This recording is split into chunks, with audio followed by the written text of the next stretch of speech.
here is what makes Massachusetts a special place.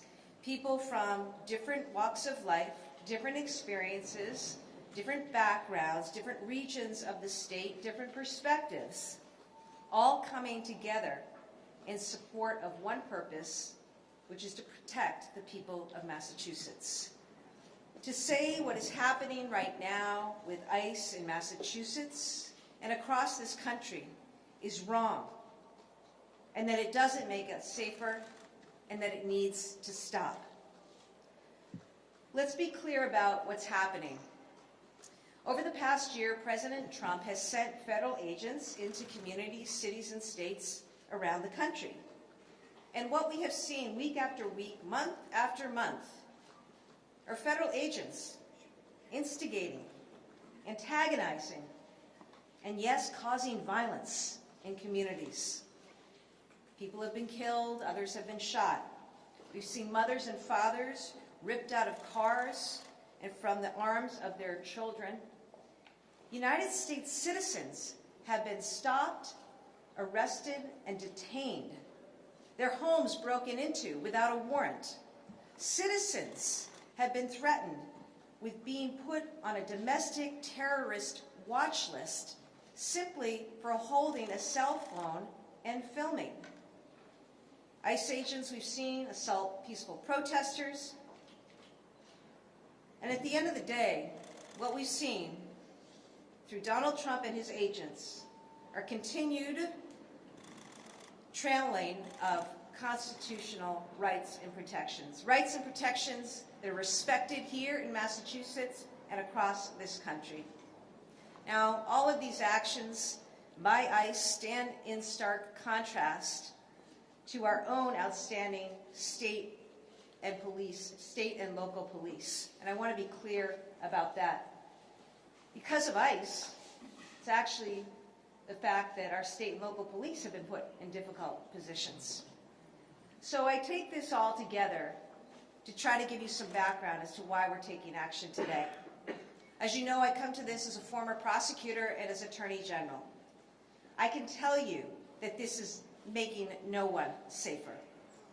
We have people right now in Massachusetts who are afraid to send their children to school or to daycare, people afraid to go to church and worship, people afraid to go to the doctors for appointments or take their kids to the pediatrician's office, people afraid to go to court, to testify as victims and witnesses.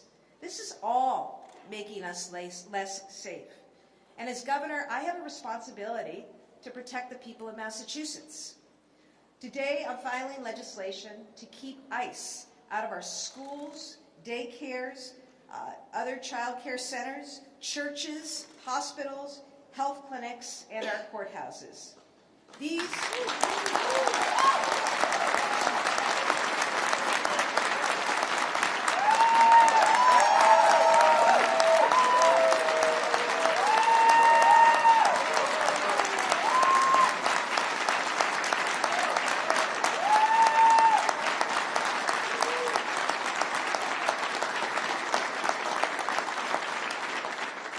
These are all places where people go and expect to be safe. Our action today is actually in line with what was long-established federal policy. It used to be that federal agents and partners in law enforcement recognized those sensitive spaces, and they in fact used to designate them as sensitive locations that were protected from enforcement action. Now, the Trump administration threw out that common sense policy at the start, on the very first day of taking office, in fact, and made the way for what has been extreme and downright un-American tactics. Their goal has been to intimidate and to instill fear, and that's what they've done. And we're here today to restore trust in government. You know, I look at our schools in Massachusetts. Enrollment has declined, most significantly in immigrant communities, with record drops of over 5% in Chelsea and Everett. School leaders will tell you in no uncertain terms that this is directly tied to Donald Trump and ICE. We need families to trust our schools and to be able to send their kids to schools and to daycare. Churches. Under the Trump administration, churches and places of worship are now seeing parishioners afraid to come and worship and pray. At a time, by the way, where a lot of people are understandably and rightly turning to God for comfort and support. The Trump administration is actually standing in the way of religious freedom in this country, and we're going to stop that here.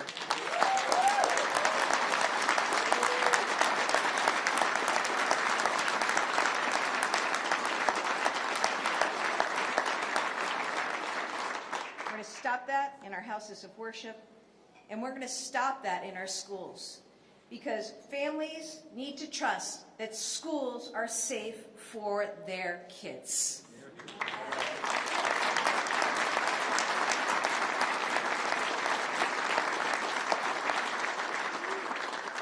Hospitals and healthcare clinics have not been immune to these tactics. Providers across Massachusetts, I'm talking about hospitals, healthcare centers, doctors' offices, are seeing people skip medical appointments, skip needed care, pregnant women not going to the doctors, not taking their kids for pediatrician visits, not going to the doctors when they're actually really in need of emergent care. Why? Because they're afraid of ICE. We have people who are afraid to visit their parents in a nursing home because of ICE.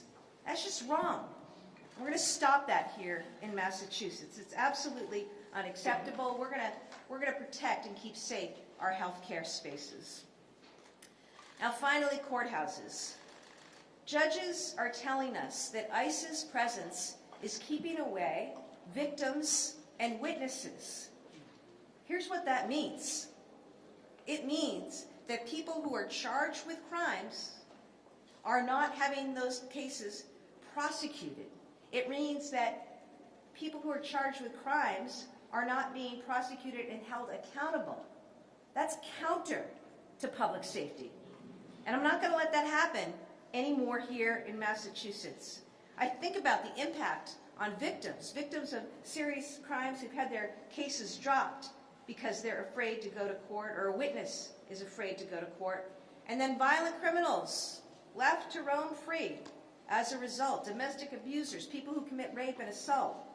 When that happens, guys, it makes everyone less safe. And so our legislation will ban warrantless civil arrest by ICE in our courthouses.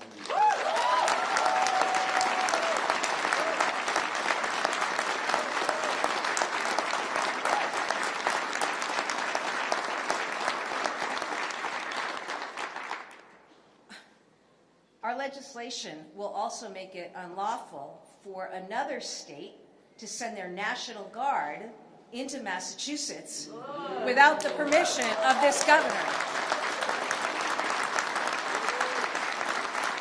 You know,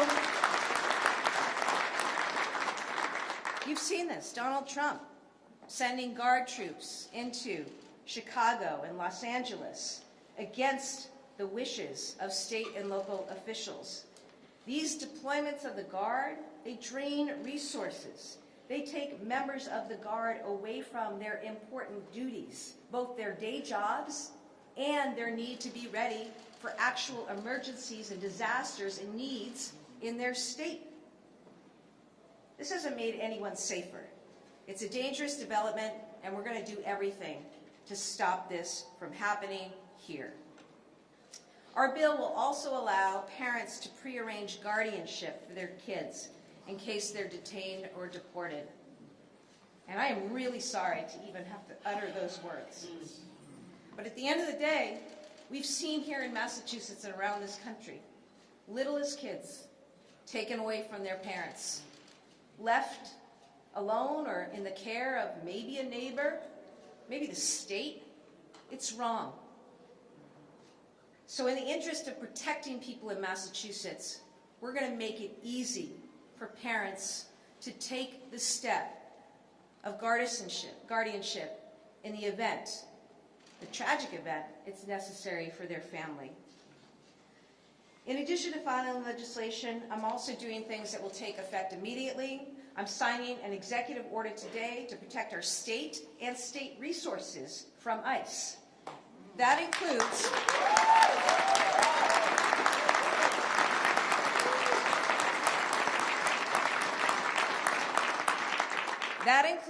prohibiting ICE from making civil arrests in non-public spaces of state buildings. We're not allowing ICE into these spaces. Prohibiting the use of state property for staging immigration enforcement activities. And lastly, prohibiting state agencies from entering into any new 287G agreements unless there is a clear and imminent public safety need.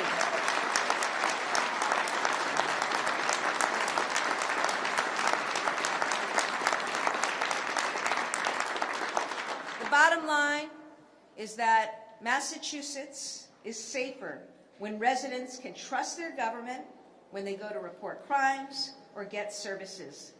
And we are trying to restore that trust today. What we're doing today in Massachusetts is standing up to an agency and an administration that are out of control. But we're doing more than standing up to and against something. We're also standing up for something, right? You know, basic concepts of freedom and rights and protections enshrined in state and federal constitutions for a long, long time. We're standing up for our immigrant communities who are a part of the fabric of our communities and contribute so much to our culture, to our economy, to who we are. We're standing up for public safety and for education and health care and the ability of people to freely practice their faith. We're standing up for the liberties that we hold dear and for the protections we deserve in the places where we go and need to feel safe. That's the legacy of freedom here in Massachusetts, and it's one that we need to continue to stand for here and across this country. My job as governor is to keep the people of Massachusetts safe. I take these actions because I need to.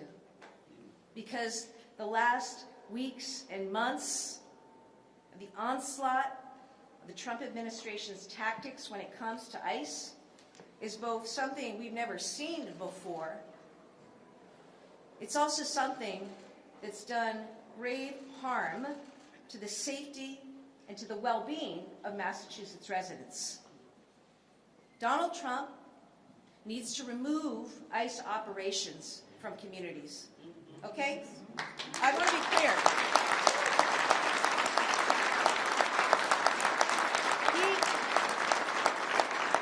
I want to be clear, okay? I think I have my bona fides as somebody who went after some pretty bad guys, okay? ICE is supposed to be doing its job, protecting our borders, right? They have a job, which I support that mission. But that's not what they're engaged in right now. So I say Donald Trump needs to bring everybody home, bring them out of these communities, right, until they fix that agency. And they stop the lawlessness, the chaos that we're seeing and people being shot on our streets. You know, I woke up this morning, I saw a post. 90 miles up the road in Portland, Maine, an ICE agent taunting a woman who was simply there filming with a cell phone, telling her he was taking her picture, took a picture of her license plate, took a picture of her, and she was going to go on the domestic terror watch list for exercising First Amendment rights. Are you kidding me? So this is where we are, sadly, right now in this country. I don't take these actions lightly. I take them out of necessity, okay? Both in respect and to honor my obligations as governor to protect people, and also because I swore an oath too. And we've got to protect and defend the rule of law and the rules of engagement that have been the norm for the last 250 years of this great nation.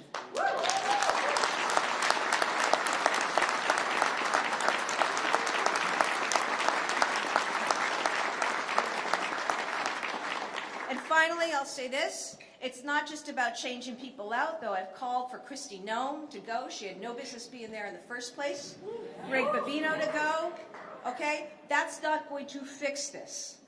Donald Trump needs to take action himself to change what ICE is about and what they are doing. And if Donald Trump, in this moment, when so many people are feeling a trauma and an antagonism and a fear and an anxiety, and no, this isn't right. If he doesn't act, then Congress needs to act and step in now and fix this. And in the meantime, we're going to do all we can to protect the people of Massachusetts.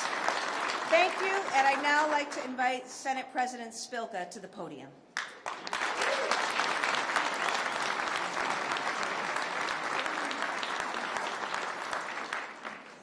Wow.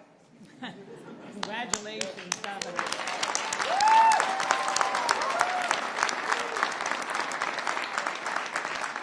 Good afternoon. I'd like to begin by thanking Governor Healey and the Healey-Driscoll administration for bringing us together today. Look around you. Look at all of your wonderful faces and your desire to see this happen and your excitement, unfortunately, the need to have this happen. But what we have witnessed on the streets of Minnesota, of Maine, and so many other parts of our country in recent weeks has been enraging. Masked individuals are ripping apart families with no warrant, no due process, shooting and killing a mother and an ICU nurse with the Department of Veterans Services. American citizens murdered in broad daylight on American streets. One victim was simply driving. The other was exercising his constitutional right to protest his government. These actions, as the governor acknowledged, are not any legitimate public safety, as Trump states. They were acts of intimidation carried out by individuals who have been empowered to enter communities with the sole purpose of inflaming fear and sowing division. In April, I said on the Senate floor that these actions, unfortunately, echoed those my grandfather experienced in Poland more than a century ago, and experienced by others throughout Europe that led up to World War II, and unfortunately have been experienced by others from other countries during our history. Since April, the Senate has acted. We funded immigrant legal defense, banned the impersonation of federal offices, passed a comprehensive data privacy bill to protect our residents from surveillance, and taken additional steps to help our communities. We in the Senate, working with our partners in the House and the administration, have spent endless hours speaking with constituents, advocates, and experts to identify and prioritize proposals that will truly protect people here in Massachusetts. And we have been closely collaborating with the administration, our Attorney General, and our colleagues in the House. I want to applaud Chair Friedman and our colleagues in the Steering and Policy Committee who are leading the Senate's Response 2025 initiative, along with Senators Comerford, Cream, Brownsberger, and Payano. Our Judiciary Chair, Senator Edwards, Public Safety Chair Cronin, Assistant Majority Leader DiDomenico, as well as the tireless efforts of Senators Gomez, Payano, Miranda, and Edwards. Earlier this week, we listened to the words of Magna Bader, a Holocaust survivor. The parallels between what her family experienced and what is happening to some of our families right now are chilling. And that word doesn't even capture it. Massachusetts must continue to act. Massachusetts will continue to act. Governor, I know we've had many conversations about this, and I welcome your partnership, your administration's partnership, and I want to go on record that the Massachusetts Senate stands firmly with you in these efforts. We are beside you.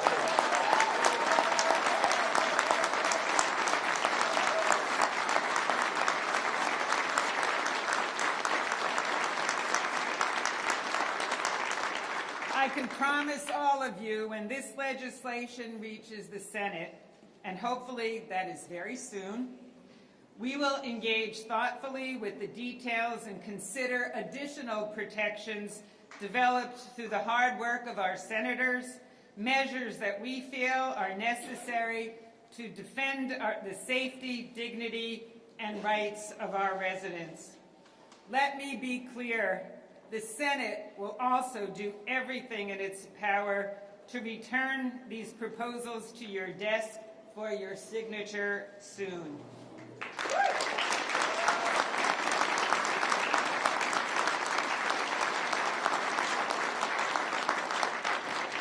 Massachusetts is the birthplace of American democracy. Right now, that democracy feels fragile. We will not let it die on our watch.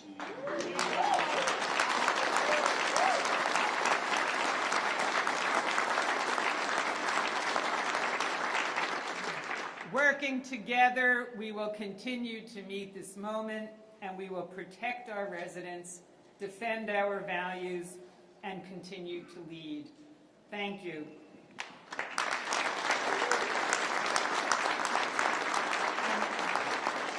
And now I would like to introduce Essex County District Attorney Paul Tucker.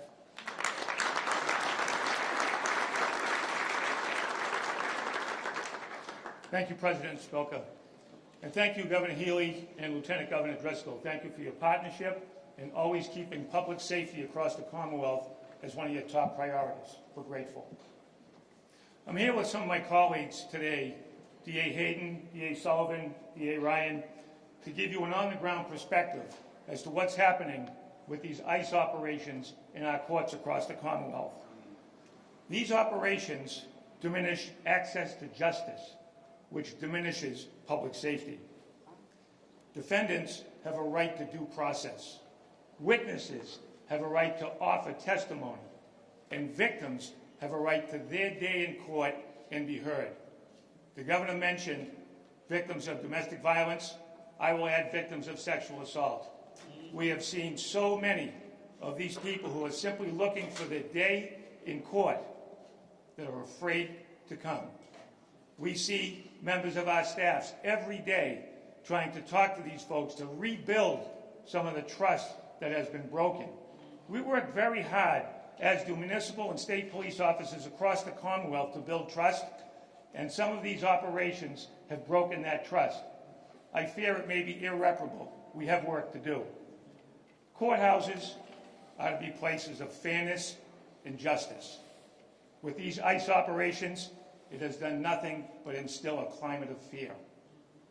Public safety is enhanced by a strong, independent judiciary and a place, a venue, where people can go safely and be heard. The governor's actions today will help to relieve that fear and enhance public safety. I found a quote from a very influential federal court judge, Judge Rakoff from the Southern District of New York, a federal district court judge. His words, much better than mine, will say exactly what the issue is that we're facing every day. Access to justice cannot coexist with a threat of civil arrest looming over those who enter a courthouse to assert their rights, to defend themselves, or to fulfill their civic obligations. Think about every one of these words. Governor, your actions today will help enhance public safety, and we'll all be better for it. Thank you.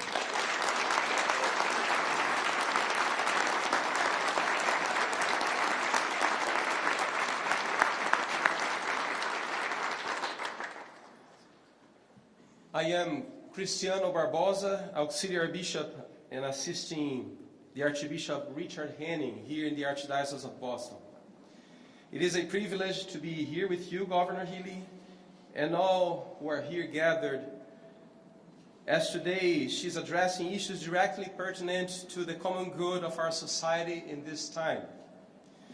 As a bishop, I focus here on the legal reestablishment of protection for sensitive locations, insulating them from civil arrest. These sensitive places, including educational, healthcare, and religious institutions, provide safe spaces in our country today. Safe spaces guarantee to all those present in our land their right to receive education, health, and religious assistance in safety and stability. Governor Healey's proposal speaks directly to a pressing civic need. Our society today is on edge in multiple ways, more so than we are accustomed to in this richly diverse land. In November 2025, the U.S. Catholic bishops issued a special message to our people in which we said, "We are disturbed when we see among our people a climate of fear and anxiety around questions of profiling and immigrant enforcement. This generalized sense of fear and anxiety is one way to describe being on edge in our country today. As an immigrant myself and as a bishop ministering here in the Commonwealth of Massachusetts, I can affirm that many among the good people we serve are experiencing and living in constant fear and distress. Legal protection for safe spaces in schools, hospitals, and houses of worship are needed as one means of providing locations and institutions to renew the spiritual and physical lives of all of us and all our neighbors. All human beings with their God-given dignity deserve to feel safe and protected. The governor has identified an unmet need. It once was protected by federal law, but now requires that states step into a gap seriously absent among us. We are a nation under God. That's how we say. And in our traditions, God is the one who teaches us to care for the poor, the vulnerable, to welcome the stranger, to care for them, to promote them, to integrate them. Thank you, Governor, and all who are here today. Thanks to all of you who are here to protect all our safe spaces and our people. And now I would like to introduce you Almi Abeta, Superintendent of Chelsea Schools.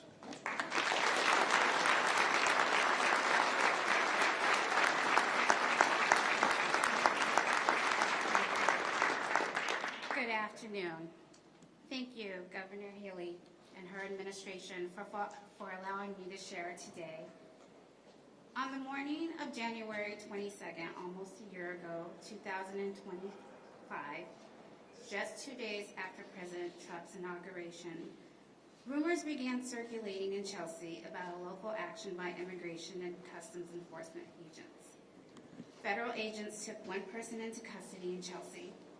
Fears about possible deportation rapidly spread through Chelsea's largely immigrant community.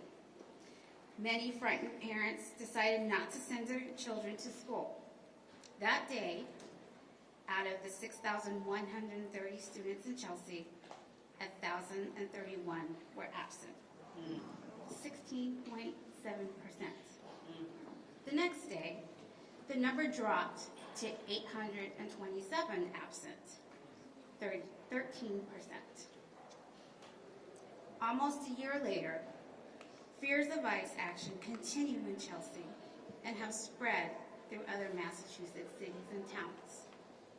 Education has always been the great equalizer for our country. Our children deserve the opportunity to learn, regardless of their citizenship. That is a fundamental right, and it is under threat. In these uncertain times, We must hold tight to the core value of education. My father's family immigrated to the United States from Mexico in 1955. He often shares the story of coming to this country at the age of 12, learning English in school, and eventually graduating from high school. Due to financial constraints, his father was a migrant farm worker and later in life a custodian at a school in Laredo, Texas. My father couldn't afford college, but he joined the Air Force, where he served this country for 22 years. He earned a college degree. I was raised to believe that education is the key to success, and I hold that belief deeply, especially for my students in Chelsea. This is what drives my work. It's personal. I see my own story reflected in the lives of the district students and their families. Every parent dreams of a better future for their child. That's why so many of them came to this country. And every child has the right to attend school. State and federal laws guarantee that all students have the right to attend public school and receive equitable educational services.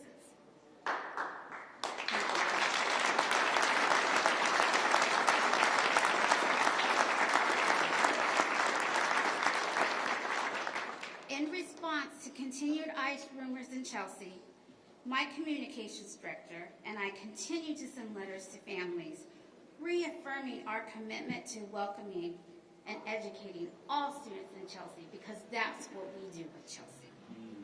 Our goal is to ease families' concerns and ensure that they understand how we will safeguard their children while they are at school, because attendance matters.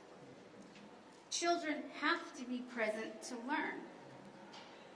And we are changing the lives of our children every single day. We want families to have trust in our schools. When they trust us, they send their children to school, where they can access vital services. For many of our students, school is not just a place for learning.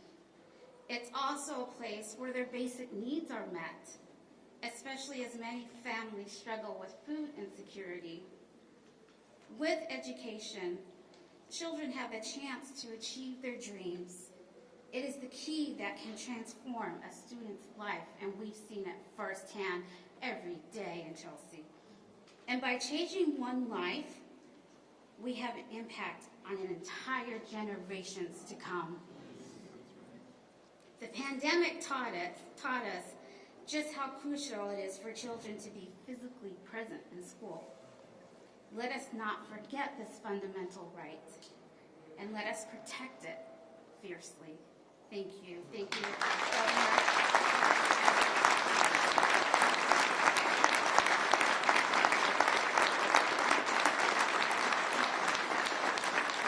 I'd now like to introduce Maria Healey, CEO of Brockton Neighborhood Health Center.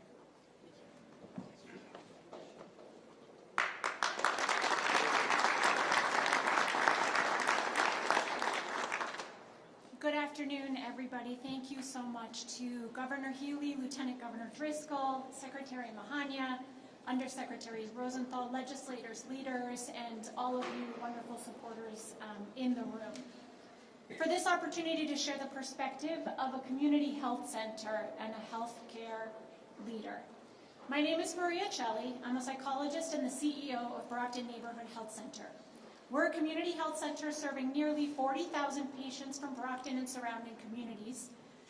We offer over 200,000 annual visits across many medical services: primary care, OBGYN, behavioral health, addictions treatment, dental, infectious diseases, nutrition, eye services, and the list goes on. We offer this through a patient-centered model of care. But we are way more than a healthcare provider. We are a trusted pillar of the community we serve. At Brockton Neighborhood, like many other community health centers, we work hard to create and promote trust, which we've spoken about, as well as access and engagement with all the comprehensive primary care services we offer. We do this because it's not only the right and caring thing to do, but it's also the smart thing to do. The more we make healthcare in the Commonwealth welcoming, safe, and easily accessible for patients to engage with, the more they can take care of themselves, their families, and their communities.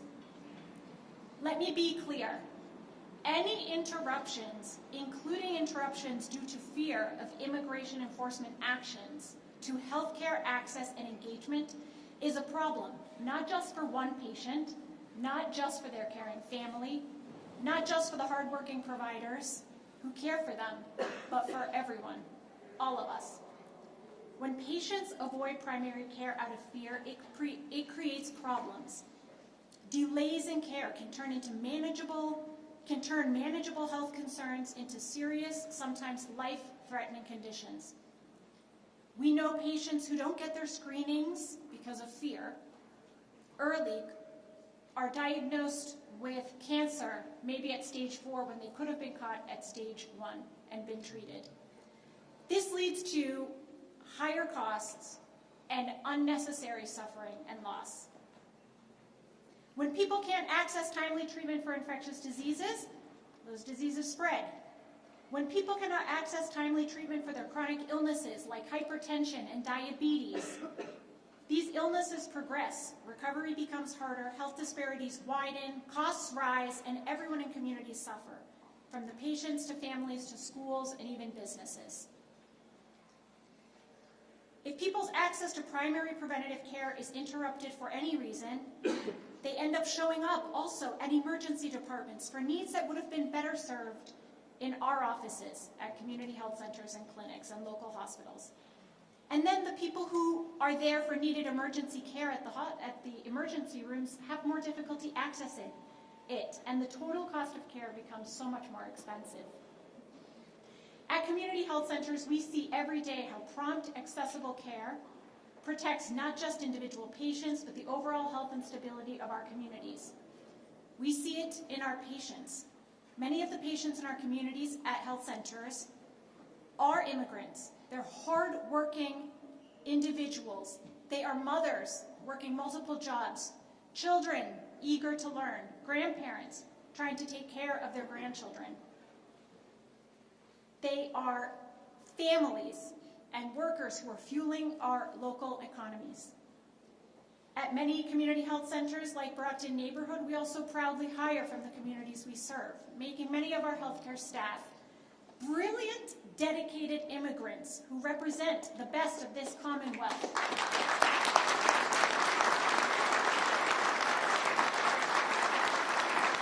The best of this nation, and the best of the world. I am a proud immigrant, and I feel privileged to be here and to work alongside anyone else, a lot of whom are behind me and around me, who believes in the dignity of all people, in making the world a better place in the areas where we can impact it. That is the way I was taught by my hardworking immigrant family, and that is what I try to bring to my everyday at Brockton Neighborhood Health Center and in any space I occupy. In addition to supporting patient health and well-being, we want to keep trying to support our healthcare staff, our doctors, our nurses, social workers, all of us. They bear a lot of burden already. I think we know that. I think everyone here probably knows a healthcare worker and knows how hard that work already is. They work so hard to care for our communities. I know, I see it every day. Let's not add extra fear and stress to them either. I think we can all agree that we want to keep moving towards reducing their stress, not exacerbating it.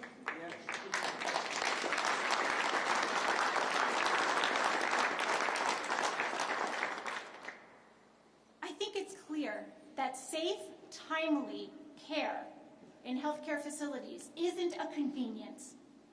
It isn't just a right. It's a critical component of our community health across the Commonwealth.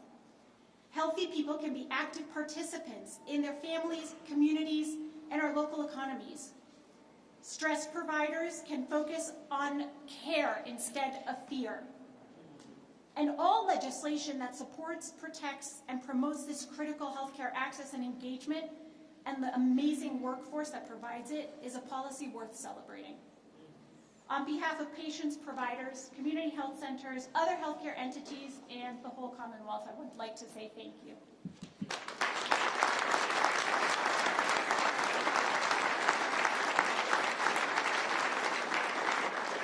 And thank you for the opportunity to share this humble perspective. And now I would like to welcome Gladys Vega, President and CEO of La Colaborativa.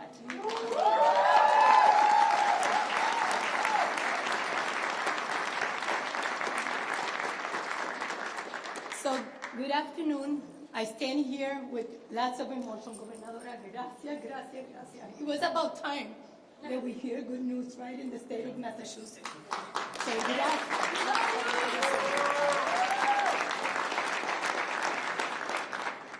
I'm going to read my statement because I'm a mess emotionally because I am so happy. 2025 was the worst year in my 30 years in La Colaborativa. But today is a celebratory day, so if you hear me cry, it's my happy tears, okay? It is with deep pride and gratitude that I stand here today alongside nuestra gobernadora, un orgullo para nosotros. Last year was a very painful year for our community and the Commonwealth families, our neighbors, our friends. La gente trabajadora had their lives disrupted by the president of ICE in our communities. Workers on their way to work, families going to church, their car windows smashed. All these stories are incredible in the city of Chelsea. The fact that when you mentioned that ICE agents are not going to be able to stage, in Chelsea they staged right across the Williams School in the DOR building. On the Department of Revenue building, that's where they gather for their operations. So that means that I'm not going to see them there again. That is incredible.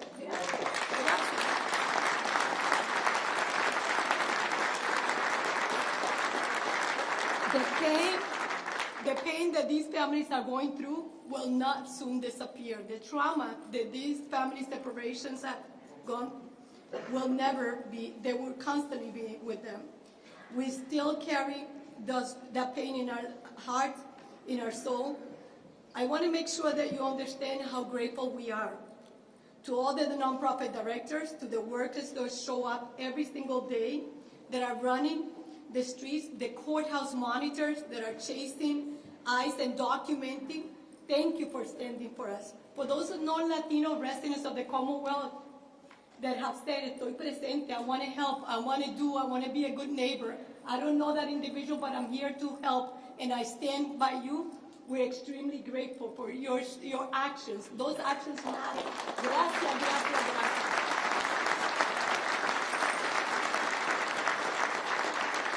To the judges on our state and our state attorneys, our police officers who have witnessed force use far beyond anything they were ever trained to do or accept, and they still choose dignity.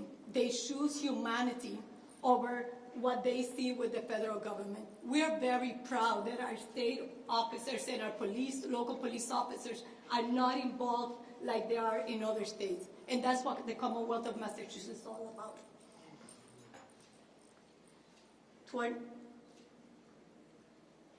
I have to be very clear that not everyone is a criminal, and everyone in our community works very hard to make it. That is why these protections that are announced today by Governor Healey mean so much to me, to my community, and to the people that I serve every day.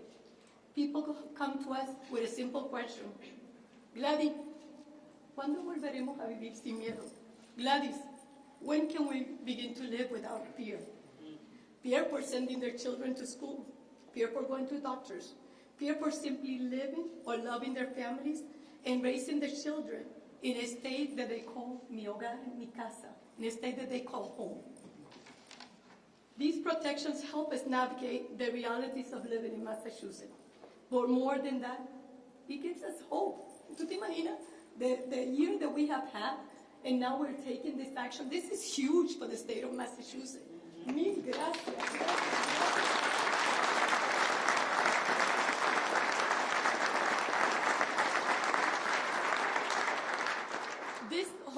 esta esperanza de Massachusetts, que aquí en Massachusetts this is a demonstration that in Massachusetts we have leadership that knows what is right. Leadership that understands our communities deserve dignity, safety, and respect.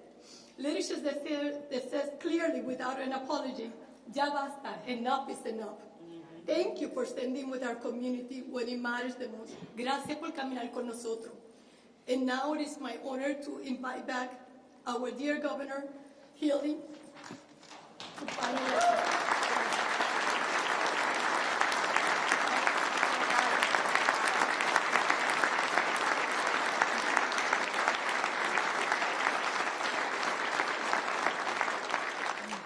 Thank you so much to all of our speakers, because I think it's important to know we're not, this is real. This is real stuff. It's happening in Massachusetts. I'm sure it's happening in other states, and that's why it was important to take the action that we took today. With that, we're happy to answer any questions on top of it. So let's go one at a time. Matt, yep. Chris. How does federal law interact here? Does federal law not supersede what you're proposing? I'm just thinking of a situation where maybe an ICE agent comes to the State House, for instance, to one of the private offices. What would happen? Would a state police trooper get in the way? I mean, how does this actually play out in real time? Look, I'd ask for a warrant, look, what's happened here is ICE is acting in ways that ICE has never acted before. And acting in ways that at times have been violent, that have been antagonistic, certainly unlawful and unconstitutional. So, look, my hope today, Chris, is that in signing this executive order, we make clear here in the state, we have sensitive areas. We expect the federal government, Donald Trump, Kristi Noem, and ICE agents to respect our sensitive areas. Now, if the response back is we got to go get the bad guys, well, I've said from the beginning, we're all for that. We all join in wanting to support efforts to remove from our communities those who engage in violence and do harm. And also go back and look, media, right? You can count up the number of folks who've been detained, been arrested, right? Some totally mistakenly, U.S. citizens, people with legal papers, people pulled over just based on the color of their skin now. That's a rule that ICE has. Our federal government, you can pull somebody over based on the color of their skin. And 2-year-olds getting detained, right? So, I take these actions because we need to take these actions. It does not prevent ICE from engaging in proper public safety mission and law enforcement, okay? And there are ways to do that. In fact, men and women here in the state do that every day, okay? So, this is where we are. My hope is that they respect that. And again, my real hope right now is that Donald Trump call a timeout, get everybody back out of communities, right? Fix this agency that is so desperately broken. Yep. Yeah. What mechanisms will the state be putting in place if ICE officers do decide to just bust into a church, do decide to just bust into a hospital, or use state property to stage? What mechanisms will the state put in place to hold those agents accountable under this law and executive order? Yeah, I'll tell you, we'll do everything we can to make sure that it's upheld and that people are protected. I mean, again, I say don't bring the fight. Don't bring the fight, okay? When you hear from a school superintendent that says, I have kids who are not going to school, and I misreported what you said, I called it 5%. We're talking about 15% of a school population not going to school. Or when you hear people aren't going to health care, how is that making us as Americans stronger, safer, and the like? So I really do hope that with today's announcement that the White House hears me and that those in charge hear me and that we are going to take this very seriously. And as a state, there are certain things that we have under our control, including who's going to use our state property, who's going to use our state resources. So, I'm going to take charge of what I can take charge of and what I have jurisdiction and authority over. But I really, really hope, sincerely, that the message is heard. This is not working. This isn't working. It's not making anybody safer, and it needs to stop. Governor, how can you possibly not call Massachusetts a sanctuary state? I'll come back to that question. If you're going to Yeah. get rid of them, why not get rid of the existing one? Yeah. Well, that's a county issue, okay? It's not a state issue. We do have a state 287G agreement. It's with our Department of Corrections. I actually support that agreement, okay? And I'll tell you why. When you're incarcerated under the care, the custody of the Department of Correction, that means you've done something pretty bad, okay? This is prison, and I think it is appropriate to have an agreement that says, look, if you're here undocumented, you commit a crime, you're prosecuted, and you're sentenced to prison in the Department of Correction, at the end of that sentence, okay, I think it is appropriate for our Department of Correction to notify ICE, who, by the way, knows that somebody is there already, but to notify them and to give ICE the opportunity to take into custody and deport that individual. So what I'm doing today, though, is saying, given what's going on in the country with this agency that is so problematic, no state agency, again, what can I do under my control? No state agency or entity in the Commonwealth is going to enter into a 287G agreement. Now, I've said, look, if there is an instance of imminent threat to public safety, then my Secretary of Public Safety will certify that's appropriate, and that may happen. But for the time being, this is the state of play. Governor, how can you possibly not call Massachusetts a sanctuary state with these updated policies? How can you call Massachusetts a sanctuary state How can with... you No, I'm asking you the question. How can you call Massachusetts a sanctuary state based on these policies? rules preventing ICE from arresting immigrants or receiving immigrants at courthouses? Excuse me? It's preventing ICE from arresting their targets at courthouses. No, it isn't. No, it isn't at all. And this is part of the misinformation that's out there and what people love to spread. Isn't that what you're talking about? So you asked a question. You asked a question. I'll answer it. And I have good law enforcement here with some serious bona fides. Dear Ryan, how long have you been a prosecutor? 20 years. Yep, okay. Hayden, how long have you been prosecuting? 28. And Tucker? 34 years. Okay, so that's a lot of years of law enforcement. Everyone will tell you there is a way to do this. It's called the judicial warrant. And everybody, myself included, along with these folks, stand in strong support of law enforcement, real law enforcement, in strong support of local and state police and law enforcement, and stand in strong support of the public safety of our communities. The problem is that ICE right now, we're not a sanctuary state. I already outlined the cooperation, the work that a Department of Corrections does with ICE, okay?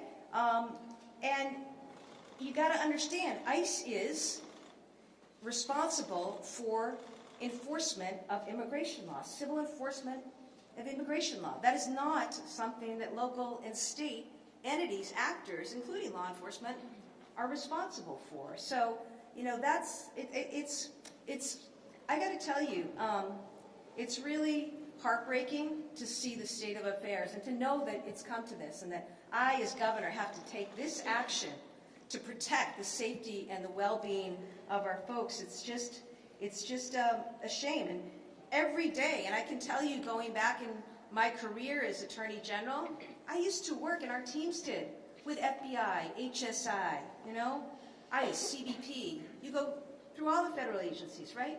We used to work with them to investigate and prosecute crimes and to put people away. And I can tell you, today, that hasn't changed.